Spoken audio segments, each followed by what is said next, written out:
Hello, Slicey Dicers. This is Brian with another knife video for you. Today, first of all, yes, I'm rocking the glasses. This needs to be addressed right off the bat. This quarantine has lasted a long time, and I've reached the point of not putting my contacts in unless I'm leaving the house, which I am not for at least the next couple of days. So keeping it simple. And yes, I am nearly a blind person, as you can see by the thickness of my lenses. But we're at that point. But hey, you know what? No sweatpants. I'm wearing jeans. No pajama pants. I'm still wearing jeans. I'm still going that far. I have shoes on. My hat matches my hoodie, so that's good. And I have a decent looking t-shirt on. My wife got me for Christmas. It's pretty cool. Big Star Wars nerd, in case you couldn't tell behind me. Yes, I've changed the background too. I'm going to be doing a lot more stuff that's knife related than bike related for the foreseeable future. So decided to make it a bit more knifey. Still one little bike thing up there, but you know, I got the usual knife poster that we all have that's really cool that Ben, formerly of Blade HQ, made. Pretty nice, you know, nerdy Star Wars Starry Night thing. But let's get on to what this video is about. Maybe I'm stalling because this video is definitely going to be more fun for you than it is for me. It's a list of all the times that I've been wrong. Not statistically, if I listed all the times I was wrong in a review that I said the wrong thing, oh my God, this would be a 3-hour-long video. I mean, just that my philosophy towards knives proved to be wrong. I've had this channel for almost 3 years now. Actually, I was going to put this video up on our anniversary, which is November 11th of this year. It will be 3 years, but I think this is a good time to do it. It's just going to be fun. If you guys want to point out more things down below why I was wrong, go ahead. This is kind of not open season, but you know, a bit of a free-for-all for the haters. Keep it clean. But yes, I know, shocking, right? I have haters. I have people that disagree with me. I know, I'm not universally loved. I can't believe it either. It shocks me just as much as it shocks you. But, you know, I get people. Most of the time people are respectful, and it's fine if you respectfully disagree. Sometimes people not so respectfully disagree. And you know what? That's mostly fine too. Some people go over the edge and get blocked, but I'm not a real heavy blocker because I'm a professional comedian that used to be back in the old days before this all happened. Hopefully I will be again. But I have a pretty thick skin. So there's nothing you're going to say that some drunk person hasn't yelled at me from a crowd. And I've been writing stuff on the internet for 20 years. So I'm pretty used to it. Fortunately or unfortunately. It's a skill that I do not wish on anyone, but it's a good one to have. So we're going to switch to the tabletop here because I'm going to use some knives to illustrate the times I was wrong. So I hope you guys like this. I think it's perfectly fine to say you were wrong and change your opinions over time. It's fine to do that. I always get kind of upset when like politicians, people will say like, oh, but you voted this way 25 years ago. And they're like, well, yeah, it was 25 years ago. I've grown. I've changed my mind. That's fine. That's human nature. Why is it people goes, oh, he flip-flopped? No, it was 25 years ago. If he changed his mind over the last month, then yeah, maybe it's for you know, other reasons. But if someone changes their mind about something they thought 25 years ago, I thought the A-Team was awesome when I was a kid. Doesn't hold up. It doesn't hold up at all. Magnum PI totally holds up though. That's still a great show. So I'm just saying, your opinions change over time, and that's fine. And I'm just going to admit some of my opinions that have changed over the last nearly 3 years of this channel. We're going to switch to the tabletop now. Enjoy. So first up, I think we have to go with the death of Brian Speck. It may not be dead, but it is absolutely on life support. So what Brian Speck means, I did not coin that term. It was actually Zelric42. He works with We, and also now Todd Knife and Tool, obviously his own company. So he doesn't do as many videos as he used to, but back when I started, he was a huge influence on me and a great help getting the channel going. And we'd always kind of joke around that whenever I had an opportunity to order something plain, because like he was the Wii rep at the time, so I'd be going through him to get stuff from Wii, and I'd always just want the plainest one I could possibly get. I'd always just want like gray, black, or whatever the plainest color was. Never really branched out much from that. He referred to it as Brian Speck. I think it even became a kind of a little term they floated around internally there, and then it, you know, everybody else started referring to it. So yeah, I used to just get the plainest stuff I could get. I don't anymore. Given the option, I do not always, but pretty often choose a color or something a bit flashier. These knives are out, you know, as an example, my TRM Atom, I have a bunch of different scales for it. I do have plain old carbon scales, and they never get used. I usually use these Techwood scales, which are gorgeous. Or I have the black and red carbon. I almost never use the plain scales on it. And I could. It takes 15 seconds to swap them, but I don't. I rock these because I just think it looks great. This Ray Laconic O'Keen from Drop, it's not a particularly flashy design, but I used to have a plain gray one. And I sold it and switched it out for the bronze because I just really like that finish on it. Something I never would have probably carried when this channel started. The Hogue Deca, it comes in a very Brian spec version. It comes with a black handle and a plain drop point, and I totally could have gotten one of those, but I went with the Warney and the Blue Lava because I just thought it looks cool. The same with the Ferrum Forge Exec. There were plainer options, but I chose the bronze. I didn't go crazy and get the blue, but I could have gotten plain titanium with the carbon inlay, and it would have looked like a lot of my knives do. So I got the bronze, and again, it's that same WE finish. This is all, both of those are made by WE. So I just like that kind of crackly bronze finish. I think it looks cool. Used to really not like the look of Damascus. I thought it was just silly. But I have two Civivis with Damascus on them now. This is the Asticus, the name that we are still not making a joke about. And I really like the look of that. And when it's not a hugely expensive option, I'll get it. I think it's only an extra 20 bucks or something on the Asticus. So I got it. And same as my McKenna has the same blade. It's also just a really nice steel because it's mostly 9CR, and I like 9CR. This ProTech Mordax, I had the prototype in gray. And there was no changes other than the screws. That was pretty much it. So you couldn't tell that it was a prototype. But I had it in plain old gray in total absolute Brian spec. And I said, hey, can I exchange it and send it back and get a production one? And they said yes. So this is another Drop knife. So I exchanged it through Drop, got the blue one, and I'm liking having the blue one. Hinderer scales now, when I have a choice, I do usually pick a color, or I even dye them another color. I'm kind of into Hinderers now, and but I like them with a little bit of color on them. So I'm changing. I'm evolving. This Tough Light, he actually said, Southern Edge Knife Works sent it to me, and they said, hey, do you want a black one or a blue one? The mini Tough Light, sorry, this isn't the full-size one. And I said the blue. I never would have done that a couple years ago. I definitely would have just gotten the black and been happy as a little girl. But I like the blue now. So it's evolving. Brian spec isn't dead, but it's definitely changing. So I think that's one of the main things I've been wrong about over the years, was just kind of railing on colors of knives. Now I accept them and I welcome them. So let's move on to the next one. Next would be modifying knives. I used to never do that when this channel started, and part of it was for a practical reason that does still somewhat exist. As a reviewer, I want to review it as stock as possible because that's how most people are going to have them. So I was really against modifying any of my knives because they're kind of useless for reviews at that point, at least semi-useless for reviews, for comparisons and things like that down the road. So I just didn't do it. But now, you know what, I do, and it's fun. I've really come to enjoy it, just changing knives and making them my own, whether it's dyeing, scales. Like this is the mini Bug Out, the Stormtrooper version, which I turned into the Sith Trooper, as I call it, with the red and black. I think looks really, really cool. I didn't like the white. So as soon as I was done, I knew I had 3 or 4 videos playing with this. Like as soon as they were done, like literally that same day, I dyed these red. I was going to go purple, but a few people beat me to it. So, and I'd already seen pictures on Instagram of purple ones. So I went with the red just to be a bit different.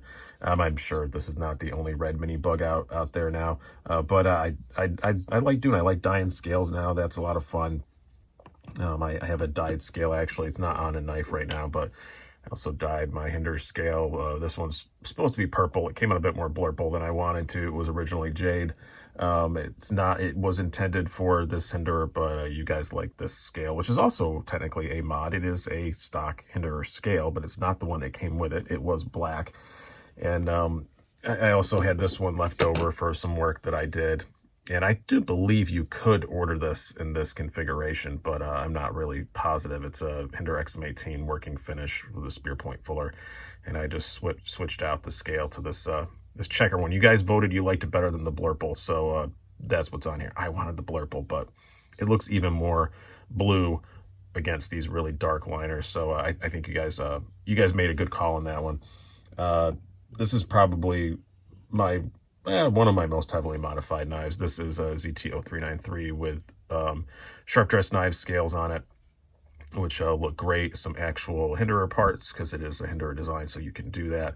And my own edge. That's another thing I used to never do, was I always tried to just mimic the factory edge. I mimicked the factory angle on this, but obviously, you know, that is not the factory edge. I've gotten all right with that Viper Sharp. I'm kind of proud of myself. It's not perfect. Some other guys do better, like Apostle P and my buddy Mike and stuff, but it's all right. I'm pretty happy with it. This one was kind of given to me modded, and well, with all the parts to mod it, and I kind of, this may be the one that actually started. This is an XM18 with a Warhog scale from DLT Trading. Just a regular XM18 3.5-inch skinny. I put some other bronze parts I had around on it, and I think this is the one that started it for me. It was like, you know, this is not stock. I was like, this is just going to be a keeper, so I don't care if I modify it. And now modify a lot of stuff that I think I'm going to keep. Sometimes I modify stuff like this. This Smock is actually probably one of my more modified knives, but I can return it back to stock to do a video, and I probably will. If you ever see it in a video, it's going to be back to its stock format, but this is how I actually carry it and use it. We have, again, a sharp dress knife scale. This is my Carta, and then a deep carry clip, and I removed the detent ball, the second detent ball, so that you can do, you know, cool little flippy things with it. Have not put my own edge on it yet, though, because I do think I probably am going to use this for an upcoming battle to the death, so I didn't want to do that. But other than that, yeah, sometimes I do try and modify stuff to a point that I can return it, but like, I cannot return the bug out back to its normal state. Can't really turn the 0393 back to its normal state because I put an edge on it. So, and the last one, these are Shepherd CC scales on a Manix 2XL. This is not mine yet. I've talked to the owner, my buddy Mike. We're probably going to do some kind of swap. He's tried to sell it a couple times and it hasn't gone through, but it has his beautiful edge on it. And I like the Manix 2XL. I don't have one, and this is a really freaking nice one. I can't imagine a video I'm going to do with this upcoming. They're not really like a hugely popular model anymore. So, yeah, this will stay modified if I get it. So, yeah, the Shepherd CC scales take a minute to get to. So, I don't want to go through the process of ordering any. So, maybe nice to have a knife that just has them on it. I don't have to wait forever to get them. But, yeah, I do modify stuff. Now I have three more sets of aftermarket scales coming for other knives. So when those arrive, I am going to do a video of all my modded knives. I'm not doing crazy stuff. I'm not busting out grinders. I'm not anodizing yet. Oh, I've thought about it. It doesn't look that hard. And what else do I have to do right now? I have thought about ordering stuff to learn how to anodize tie and everything. So we'll see. Maybe there's going to be a lot more modding on this channel. A lot of you guys have been bugging me to do a video about dyeing your scales. Other people have done it better already. Love Them Knives has some great dyeing videos, and I just do what he does. So go watch his video, because mine's going to be the exact same thing. That's what I do. So go look up Love Them Knives, LUV Them Knives on YouTube if you really want to see a dyeing tutorial. He does it better. I copy him. And in my kitchen is gross because I rent, and I don't like showing my kitchen on TV on the YouTube. So, all right, let's move on to the next one. So another thing that I was absolutely definitely wrong about is when I first started this channel, I first started knife shopping and stuff, and I first started, you know, talking to people about what knives I should get. A lot of people were recommending Cold Steels. And I didn't know a whole lot about Cold Steel. And as with most people, my first real exposure to learning about Cold Steel was looking them up on YouTube. And yeah, they had those crazy, they still do, those crazy videos where Lynn Thompson out there, you know, hacking at pig carcasses and, you know, throwing spears and doing all kinds of crazy stuff. And I just was turned off by that. And I just didn't want anything to do with the company. So everybody kept saying, oh, you got to try Cold Steel, whatever. I was like, no, I don't want to. But fairly early on, I did break down and finally get one Cold Steel. I got the American Lawman, which has become like the mascot of the freaking channel, from a company that I used to say I wanted nothing to do with. This is one of the older XHP hollow ground ones, and I love it. It'll never go away. It's a great freaking knife. Not only is it the mascot, it's just a great knife. But still, I got this, and I was still a bit turned off by some of the propaganda, I guess is the best word for it, that they put out, except for that it's true. And it's I just it was kind of whatever. I was still kind of neutral, but I loved this one, and I always thought, well, there's one good one, and then I still kind of stayed away from it. And then it evolved into now this. These aren't even all my Cold Steels, and the more of them I get, the more of them I like. I learned that Cold Steel videos do well in clicks, so I started to get more of them. When they come out with a new model, I'd get them, and now, like, I love Cold Steels. I mean, this is brand new edition, but I mean, I have a Chris Voyager, and as I call it, this is the full Thompson. This is the full Lynn Thompson, the founder and emperor of Cold Steel, that is the star of all the crazy videos. I mean, this is about as crazy as you can get. They have a few that are a bit bigger, like the Espada XL and stuff, but this is the full Thompson, and I love it. It's silly, and I'm not going to carry it, but I'm not going to carry it much, but it's just cool to have around. The Formax Scout, I do carry it. It's a big old ridiculous sucker, and I do carry it. And same with the 8010. The 8010 is one of my favorite bulky EDC knives. It's still a bit big and bulky, but it's not ridiculous. And this one just gets carried like a regular EDC, and it doesn't bother me a bit. I love the 8010. The Code 4, I have said multiple times, I think is one of the best EDC knives of all time, and this is one that you guys really bugged me to review. And even after I got over my Cold Steel stuff, my Cold Steel animosity, I still hadn't had one of these, and you guys convinced me to get one, and it's amazing. This is one of the newer S35 ones, but it's a great freaking knife. Just slim, light, one of the best EDCs ever. And I realize now that I'm just being the fun police. When I was saying I don't like the videos, I just was being the fun police. Do I watch them? No, I still don't really watch them. But, I just was being... fun police probably isn't a strong enough word. I was being a self-righteous prick. So now that I've decided to just separate the marketing from the products, I love Cold Steels. And as you can see, two of the knives that I have from them, the Formax and the Voyager, are often stars of those silly videos. And I really like it. They are delightfully wacky, and I would not change a thing about Cold Steel now. Or there used to be lots of things I would change if I ran the company. Now I don't think I'd change a thing. You be you. We love you the way you are. So let's move on to the next one. So another way that my tastes have evolved, or I was wrong, was I used to just be really into smaller knives. That right around 3-inch, 3 1/4 was my favorite blade length.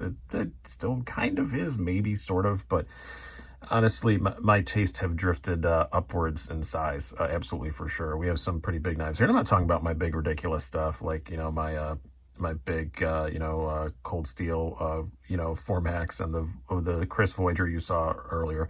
I'm not talking about those. These are just actual knives that I carry all the time. Like now, and just a 3.6 whatever blade, it's fine.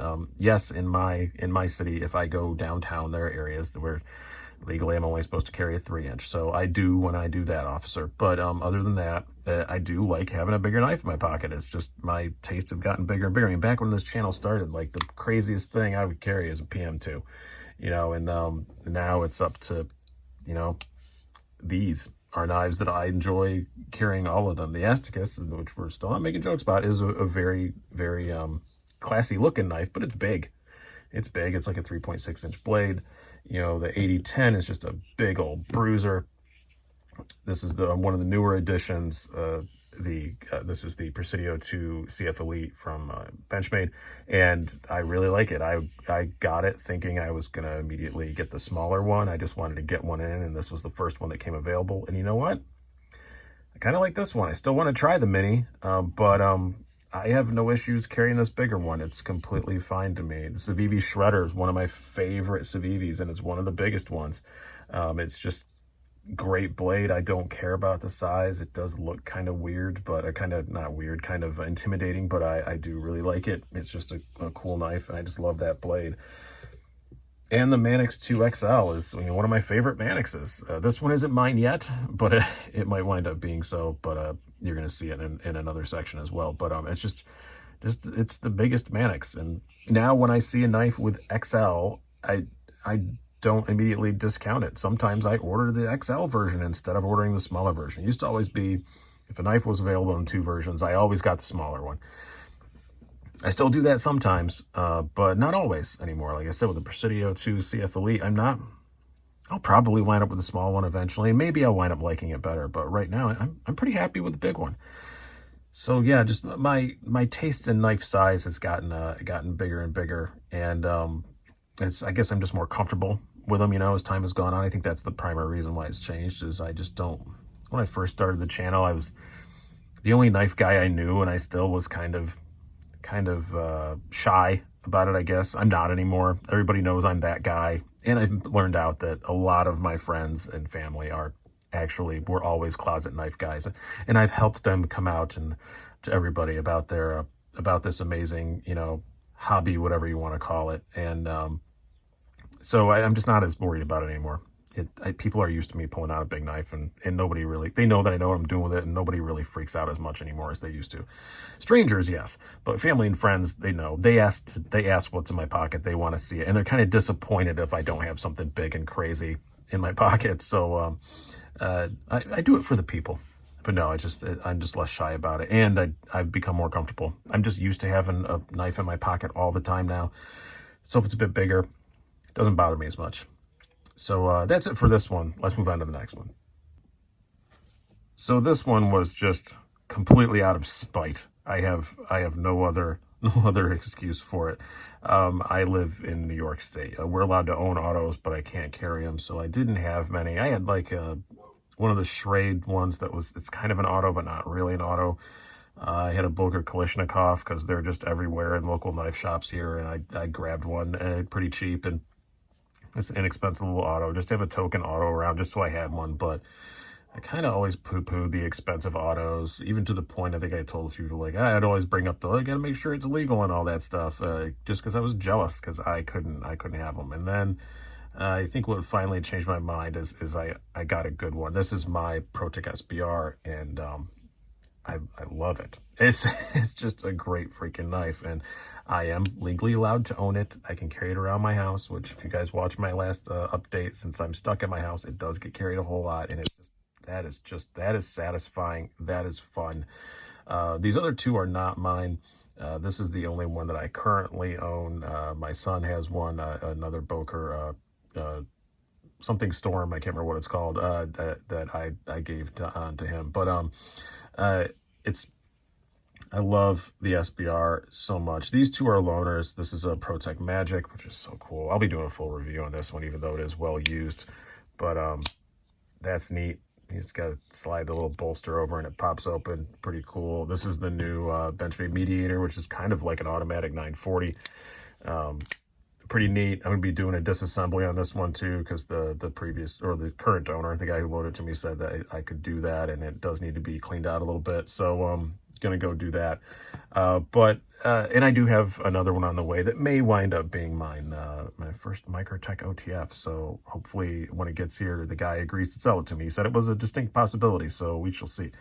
But yeah, I used to kind of poo-poo autos just because I couldn't have them. I can have them, but I couldn't carry them. I still can't carry them. I still can't leave the house with them, which is really, really annoying. I'm not allowed to conceal carry them. But when I travel, remember when we used to do that? When I do travel, and I know I'm going to a state where it's legal, I put one in the trunk of my car, and that's what's in my pocket when I get to that state where it's legal to carry it. So yeah, where I borrow one from somebody when I get there. But yeah, the ProTech is what turned me over, though. This SBR, I got it down at Blade Show, and not this one. It was another one. It was green with a kind of acid wash looking blade on it, and I don't like green, so sold it, and then eventually replaced it with this black one. And this is the configuration I wanted, but they were out of them at Blade Show at the time. I didn't go there till the last day because, again, at that time I wasn't super interested in autos. Should have been one of the first places I went. I could have gotten my choice of SBR, and this is the one I would have gotten.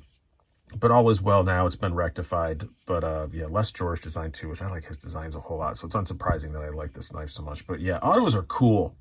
I used to think they were kind of dumb, but no, they're cool. And you can totally EDC one and use it. And they are not dangerous. And it's silly that you know, that I'm not allowed to carry one on my house. Like especially like, but any of these, but especially like the Magic, I can open any one of my flippers way faster than this. And even on these, it's yeah, the knife deploys quickly, but I have to find the button when I pull it out of my pocket. If I pull out a normal flipper, yeah, I can find that flipper tab a whole lot faster. I can get this open really quick. But I do agree that's probably a bad argument to present to lawmakers, because they would probably just say, oh, well, then we're going to outlaw the flipper tab too. So probably not a good argument to use, but it is true. This knife is considered perfectly legal and not dangerous in my state. This one is considered to be a terrifying weapon of mass destruction. So whatever, supportkniferights.org. I'll leave it at that. Just, I want to get our auto ban overturned. We did get some bans overturned in New York and some clarified. So like assisted is legal again now. It wasn't for about just a few months. And then, you know, gravity knives are legal again now because NYPD was just using that law to arrest minorities, and they got that taken care of. A lot of people were getting jailed over having Swiss Army knives in their pocket. They would declare it to be a gravity knife, and it wasn't. And people got sick of that, so now they just said they're legal. So hopefully we'll get the auto ban overturned at some point, but I think they probably have more important things to worry about in New York at this particular moment. But yeah, another thing I was wrong about. I thought autos were silly. No, autos are cool. They're just definitely cool. Can't wait to get a Microtech in my hand. All right, let's move on to the next one. So this one's a bit opposite of the others. The other ones were stuff that I didn't used to do or didn't used to think, and now I do. This is the opposite. This is something I used to do all the time, and I don't anymore. I don't chase sprint runs, or, you know, the really rare stuff. I just don't anymore. There are a few exceptions here. Obviously, these are all of my exceptions that I have, but this is it. I went through everything, and I think these are the only dealer exclusives or sprint runs or flash runs that I have. What's the difference? A dealer exclusive is it's a dealer orders it, or a distributor exclusive, same thing. A dealer or distributor orders a specific combo from a knife company, and they're allowed to reorder them. They can do an order, and if they sell out, they're allowed to get more. So they're somewhat limited, but not hugely limited. A sprint run means like this Rex 45 Native 5 I just got. That's one and done. When it's gone, you know, and that's it. Never to be seen again. At least they may come out with it again in a different handle color or something, but this one, you know, this one is one and done and gone. I think there may still be a few of these available, by the way, if you want to find one. And then a flash run is when a whole design is one and done. This is a Sharp by Design Brian had to avoid. He made X amount of them. They're gone now. They're never going to be made again. So that's what a flash run is. So yes, I do have a few, but I'm not that guy anymore. I don't chase them down. And if I do get one, it's because I want it. Especially like the dealer or distributor exclusives. These two are my two exclusive hinderers, which you're going to see more of in a moment, so we're not going to go into it too much. But this is a USA made blade exclusive, Wharncliffe half track, and the DLT trading exclusive M390 Spear Fuller XM18. These two companies are allowed to order them again if they want to. Not saying they will, but they can. This is a Smoky Mountain Knife Works exclusive 20 CV bare knuckle. I freaking love this thing, and I love the color of it. I like the bare knuckle. I wanted one in better steel. Had to have it. So, and they weren't very expensive. And again, I think they're still available, and they're allowed to order more if they want to. And you know, they sold so well. Bet they will. Smoky Mountain Knife Works is a big company. And then my PM2, this is a Knife Center exclusive with the Smooth G10 and the Crewwear. I love Crewwear. I like the PM2. As a knife reviewer, you kind of almost have to have a PM2 around, at least for size comparisons. This is my favorite one, so I didn't care it was an exclusive. This sprint run, the only sprint run that I currently own, and the only one I ever plan on getting, kind of just fell into my lap. Southern Edge Knife Works asked me if I wanted one. I don't have a G10 Native 5. Never have had a G10 Native 5. I've had a couple of the lightweights. I've never had a regular one. This is the Rex 45 with the burnt orange scales, whatever they're calling them. But I just wanted a Native 5, and why not get the best one that's currently available? And I didn't have to sit around and wait for it.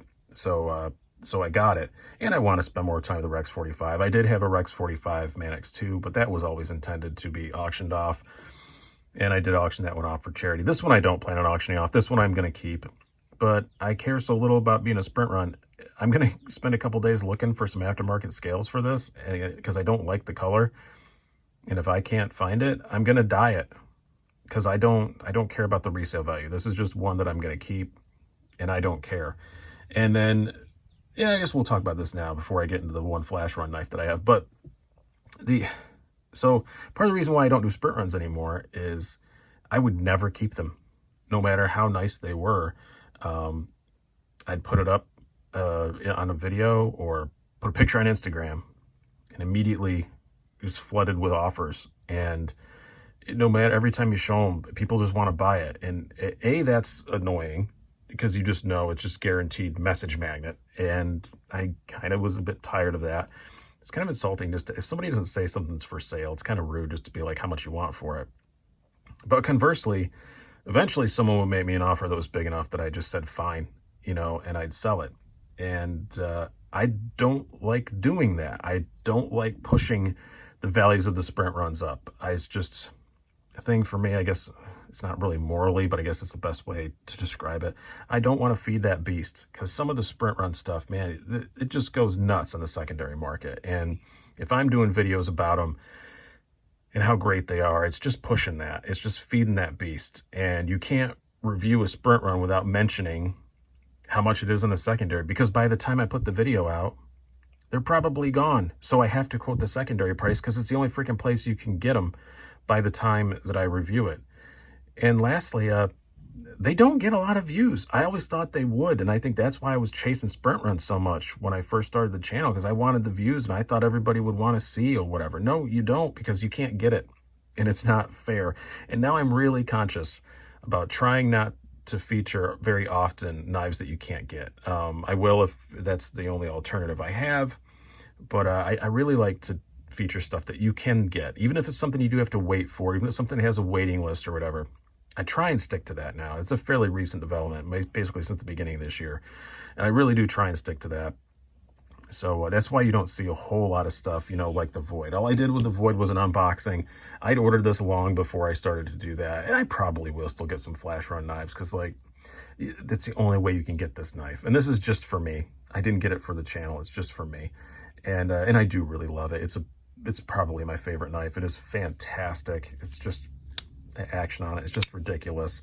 They weren't horribly expensive. They were like $350. Yeah, it's expensive, but it's not insane money. I have more expensive knives, but I don't even know what they go in the secondary now. Haven't looked, don't care. I have no plans on selling it, but it's just yeah, I just don't do it anymore. God bless the guys that do. That just have a collection full of safe queens that they don't take out, or they're speculating and flipping them. God bless you, but I'm not that way. I don't own a knife that I won't use. Totally fine with the guys that have lots that they won't use, that just sit in a safe. That's completely fine. I have knives that I don't use often. I'm not being completely self-righteous. I'm not saying I beat on all my stuff. No, I don't. There are knives that I'm aware that, and when it's in my pocket, that it's $600, and I might not use it for something heavy. But if I have to open a box or something like that, I'm still going to use it. I'm still going to carry it. I don't worry about tiny little scratches and dings, because those more expensive knives, I'm very careful about what I get, and they rarely get sold. So I don't care as much. But yeah, kind of done with sprint runs. Obviously not done with some of the other stuff, but sprint runs, pretty much done with.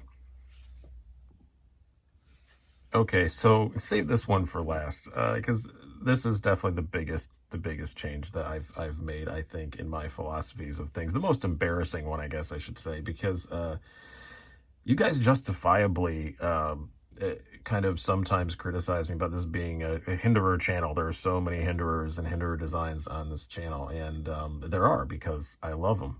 But about 2 years ago, maybe even a little less than that, on one of the live shows, somebody was bugging me about reviewing an XM18. This is an XM18, and that's a standard, you have to review one. And I actually said the phrase, I'm trying to remember, but I think this was the exact wording.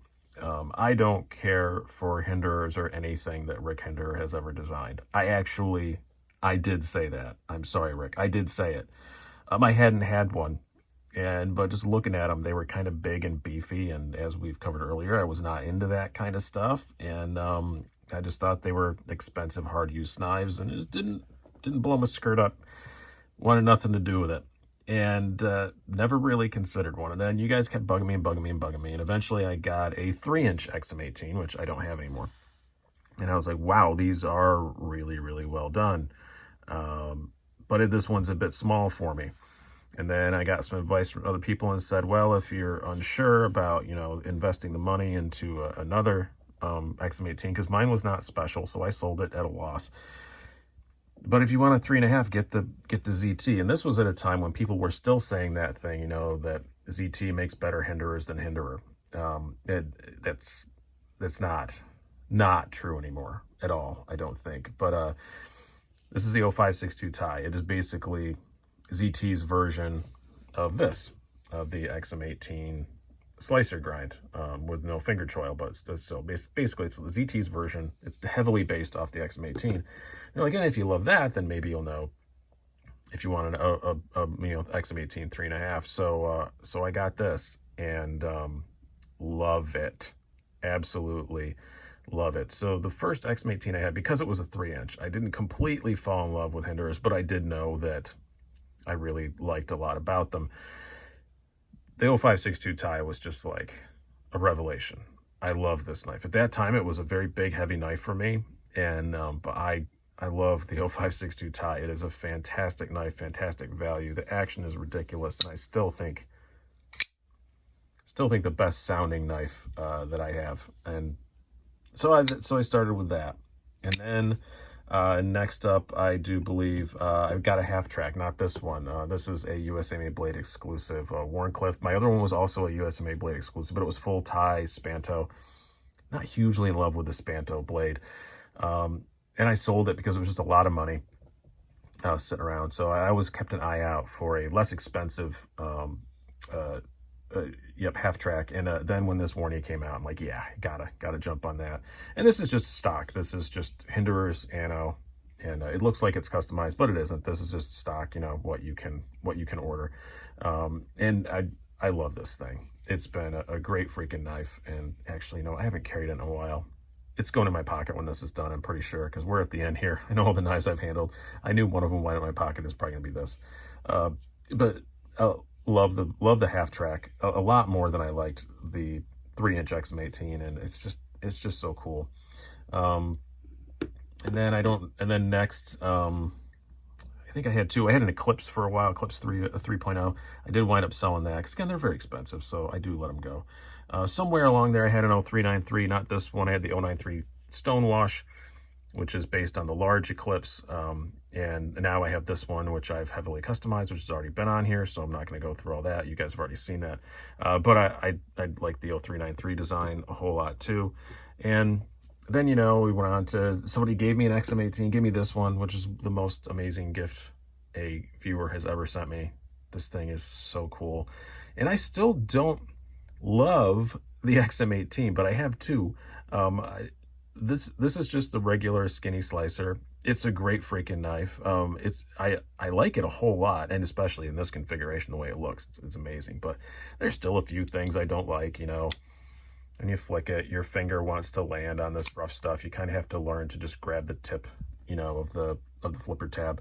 But this one, it's just so beautiful, and it's an homage to my old fighter squadron, the Flying Tigers. I wasn't a pilot. Everybody thinks I was a pilot. I was not a pilot. But it's just a beautiful thing, and I do like it a whole lot. This is the most recent edition. Well, I guess we'll go since we're going somewhat chronological. They got the Jurassic. This is a fairly new one, and I love the Jurassic so much. It's probably my favorite Hinderer right now. It's just the ergos on it are just so good. This one, I did dye the scales. They were green. When you find a Hinderer you want, you just kind of take what's available. And the Jurassic was fairly short numbers at first. Now they're coming out with battle black ones. I wish I had that. But the scale was OD green. I dyed it black. I have a custom scale coming for it, and but it's just such a good design. The same slicer grind, which is great, and it's a little bit smaller, a little bit easier to carry, and just like I said, the ergos are fantastic. And now I do have another XM18.